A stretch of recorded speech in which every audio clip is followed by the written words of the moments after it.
अस्सलाम वालेकुम नाजरीन, आप देख रहे हैं प्रोग्राम 7 से 8। मैं हूं किरण नाज। नाजरीन गिरामी, अगर आज से 2 महीने पीछे जाइए तो एक प्लान था। और प्लान कुछ इस तरह का था कि इमरान खान साहब को घर भेजकर पाकिस्तान को बचाएंगे, महंगाई से अवाम की जान छुड़ाएंगे, इमरान दौर की कानून साजी को उड़ाकर इस्लाहात लाएंगे, फिर अगले इलेक्शन में 2/3 से ताकत में आकर हुकूमत बनाएंगे। अब भाई, ये वो प्लान था जो मौजूदा हुकूमत में शामिल दोनों बड़ी जमातें ऑपोजिशन में होते हुए बना रही थी। लेकिन हुकूमत में आते ही ना हालात बिल्कुल ही तब्दील हो गए, बदल गए। अब ना ही तो जनाबे वाला आईएमएफ मानने को तैयार है, ना कोई दोस्त मुल्क फौरी तौर पर सहारा देने को तैयार है।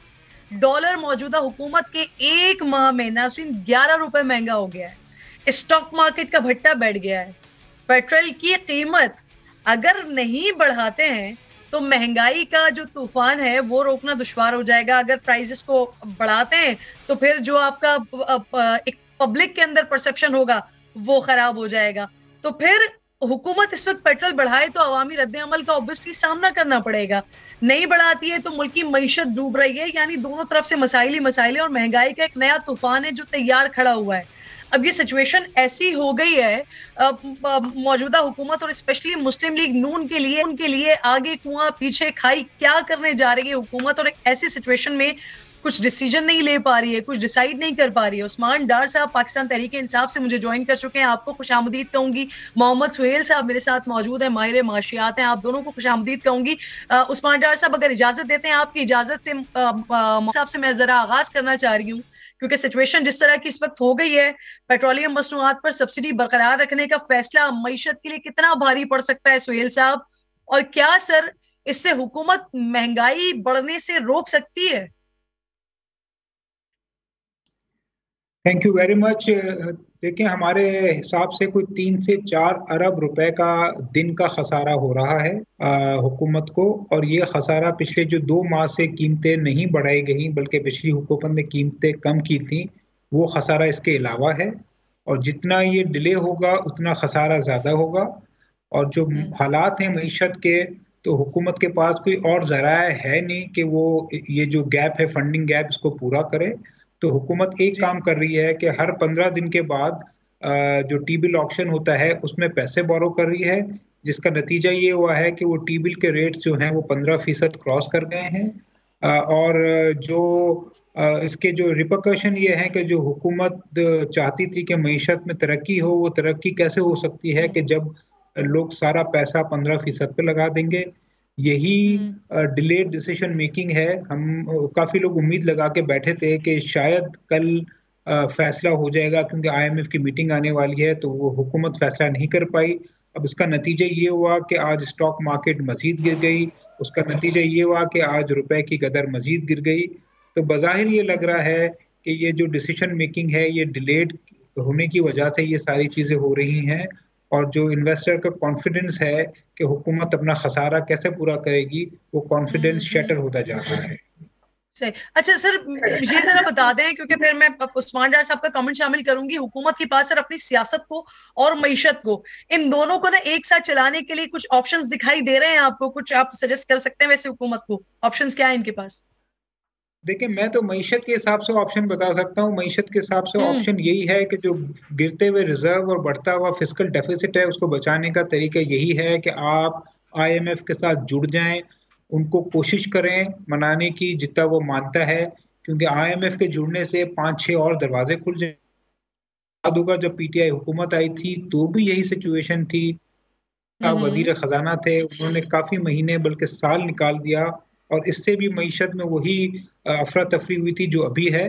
तो मेरी नाकिस राय ये है, मुझे नहीं पता इसकी पॉलिटिकल कॉस्ट क्या होगी, कि आईएमएफ के पास जितना जल्दी चला जाया जाए वो मईशत के लिए बेहतर है। शॉर्ट टर्म में हाँ। पेन जरूर होगा, महंगाई बढ़ेगी, जी। मगर मार्केट में और लोगों में, इकोनॉमी में स्टेबिलिटी आगे जाके आ जाएगी।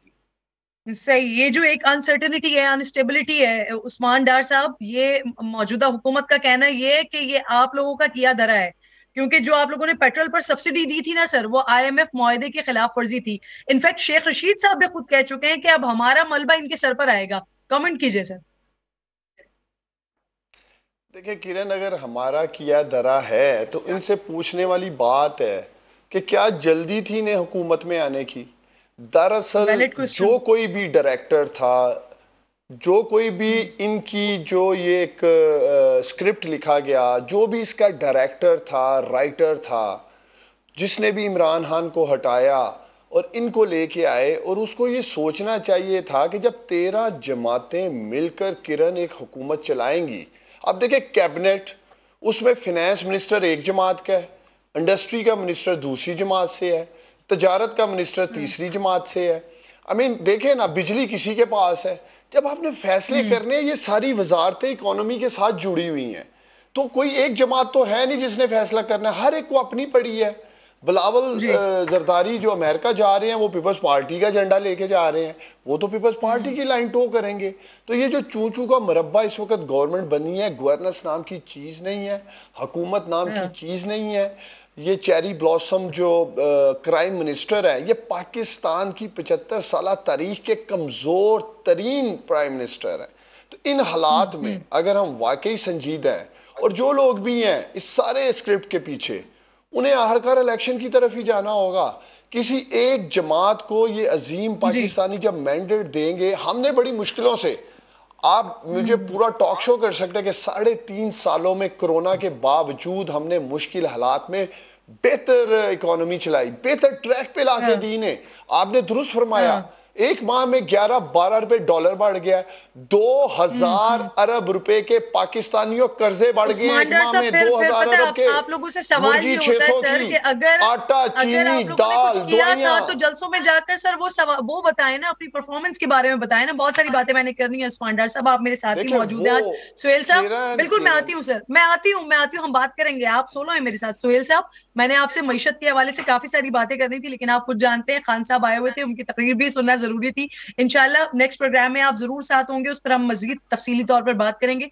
एक छोटा सा मैं ब्रेक ले रही हूँ, आप मेरे साथ मौजूद हैं। सुहेल साहब आपका शुक्रिया, वापस आइए, फिर खान साहब एक साजिश की बात करें, नाज़रीन कत्ल की साजिश की बात करें, उस पर डिटेल डिस्कशन करेंगे।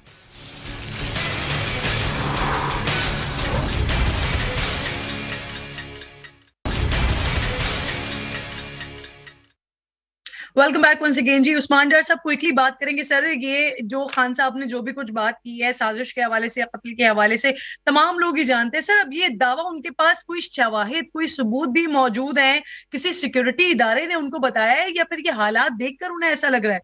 डार साहब देखिए, अब तो मेरा ख्याल है, अगर आप पाकिस्तान में किसी गांव के बच्चे से भी पूछेंगे तो वो भी आपको किरण कहेगा कि वाकई साजिश हुई है। अब बात साजिश से बहुत आगे निकल चुकी है। अब तो बात मेरे लीडर की जान पे आ चुकी है। अब तो वो वीडियो रिकॉर्ड करा चुके हैं। अब तो साजिश क्या, अब आगे की बात करें। वो कौन लोग हैं पाकिस्तानियों जो मेरे लीडर इमरान खान के कत्ल की साजिश बना रहे हैं? इतने खौफजदा हो गए हैं। क्या माजी में वाकयात नहीं हुए? क्या माजी में लोगों को असैसिनेशन करके हटाया नहीं गया? किरण, मैं समझता हूं तमाम वो लोग जो सिक्योरिटी लॉ एजेंसीज कह लें, जो जिम्मेदारान है सिक्योरिटी के हवाले से, खान साहब ने ये बात की, कैसा हो सकता है? नहीं, ऐसा देखिए, एक अवाम का समंदर है ये लोग। मैंने आपको पहले कहा ब्रेक से कि जिस किसी ने भी ये स्क्रिप्ट बनाया, वो तो सोच रहे थे इमरान खान को निकालेंगे और पब्लिक बाहर नहीं निकलेगी, इमरान खान जाके बनी गला बैठ जाएगा। तो जब इमरान खान पब्लिक में गया और आपने देखा सियालकोट में इतने बुखला गए, और वो डीपीओ डीसी इमरान कुरैशी दरबारी, जो मैं समझता हूं पंजाब गवर्नमेंट का नहीं बल्कि शरीफ खानदान का, और डीपीओ जो हसन इकबाल है, ये दरबारी हैं। ये दोनों ब्यूरोक्रेट्स भी वहां के शरीफ खानदान के। हुकूमत जुडिशल कमीशन बनाने को तैयार है। क्या हो रहा था सियालकोट में? देखिए मेरी बात सुनिए, मैं पाकिस्तानियों आपको यकीन दिलाता हूं, मैं पाकिस्तानी हूं, आपको यकीन दिलाता हूं कि डीपीओ सियालकोट हसन इकबाल ने पूरी कोशिश की है सिक्योरिटी ना देके कि मेरे लीडर की जान को खतरा हो। मैं हाईकोर्ट जा रहा हूं इन दोनों के खिलाफ, जुडिशल कमीशन बनाने के तैयार है ना हुकूमत, ब्यूरोक्रेट्स के खिलाफ मैं हाईकोर्ट में पिटीशन करने जा रहा हूं। ये सतू पी के सो रहा था डीपीओ सियालकोट, कहां सो रहा था ये? क्यों नहीं सिक्योरिटी दी मेरे लीडर को जब वो आया है? पहले तो इसने हमें अगवा करवाया है। इनके ऊपर मैं बकायदा पिटीशन करने जा रहा हूं, एफआईआर करने जा रहा हूं इस डीपीओ पे।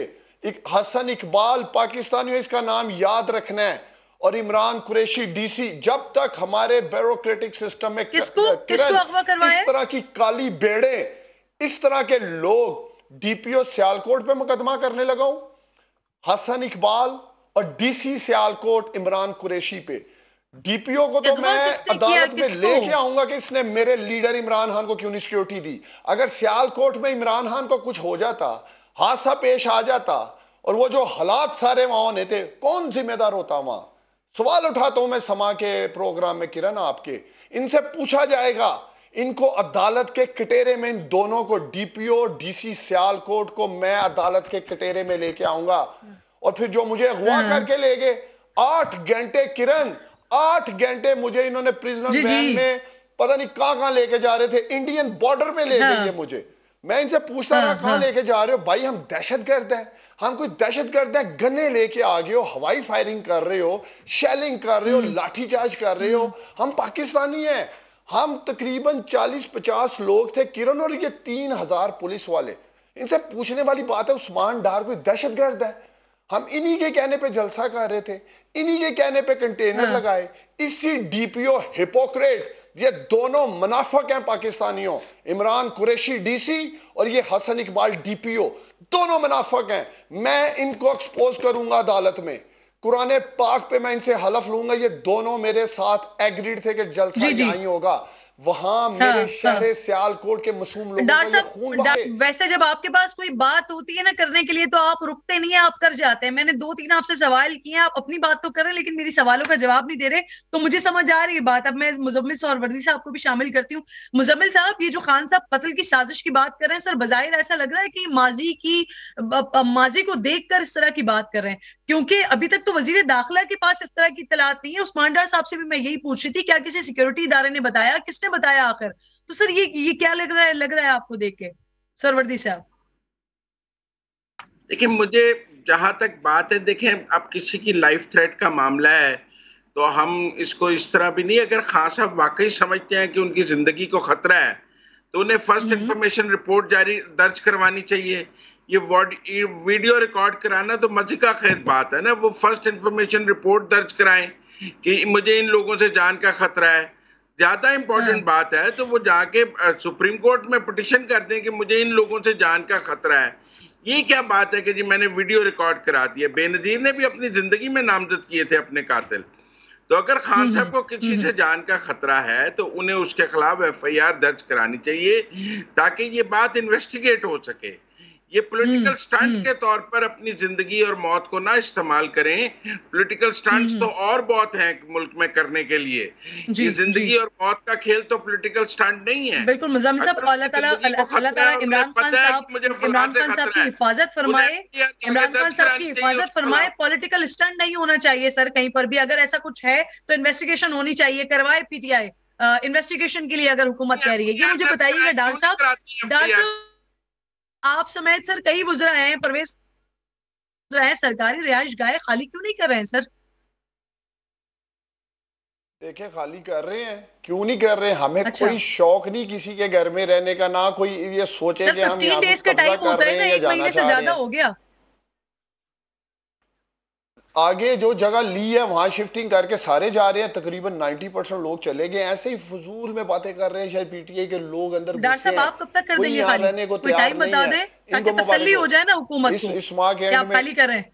इस माह के एंड में देखें, पहले तो मुझे कोई नोटिस नहीं आया और मैं वैसे ही इस माह के एंड तक जाने वाला हूँ। जिस जगह मैंने जाना है वहां मेरी बात हो गई है और वहां शिफ्टिंग हो रही है। हमें क्या जरूरत पड़ी है कि इन घरों में रहना या करना? अल्हम्दुलिल्लाह इस घर में जो आजकल लोटा हो रहा है ना साहब, कानून में 15 दिन लिखे हुए हैं कि आपने 15 दिन में खाली करना है। चलें, कोई मजबूरी हो भी जाती है। हम कौन सा कह रहे हैं, मैं ऑन एयर कह रहा हूं हम जा रहे हैं, कोई मसला ही नहीं है। हमें कोई शौक नहीं यहाँ रहने का किरण, लेकिन अल्हम्दुलिल्लाह इस घर में बल्ब से लेके लोटे तक अल्हम्दुलिल्लाह अपने पैसों से लेके आए हैं। कुछ यहाँ से गवर्नमेंट से नहीं लिया, सारा कुछ हमारा अपना है, सब कुछ लेके जाएंगे। ये फजूल बहस है जी, 10 दिन हो गए हैं, 15 दिन हो गए हैं। बाबा आ जाओ, पहले हुकूमत तो संभाल ली, जो इस घर में आना चाहते हैं किसी और घर में आना चाहते हैं, हुकूमत संभाल नहीं रही। ये पीटीआई के बहुत सारे लोगों को देती हूँ जिन के मैंने घर देखे सर, बड़े सादा आप लोग, वाकई बड़े सादा रहे। बहुत बहुत शुक्रिया उस्मान डार साहब, प्रोग्राम में आप साथ मौजूद थे। नईम हनीफ साहब भी मुझे ज्वाइन कर चुके हैं, और आज जो अता तारड़ साहब ने दावा किया है, जो बात किया उस्मान बुजदार साहब की करप्शन के हवाले से, तो क्विकली नईम हनीफ साहब मुझे प्रोग्राम में ज्वाइन कर चुके हैं। आपको भी खुशामदीद कहूंगी। ये बड़े सीधे सादे, बड़े सादा मिजाज के शख्स थे, और इन्होंने, इनके क्या असासे थे जिस वक्त ये वजीर आला बनाए गए थे, और जब वजीर आला से हटे हैं तो अब क्या असासे सामने आए हैं? 10 अरब तक के असासे सामने आ गए हैं। नहीं मनीष,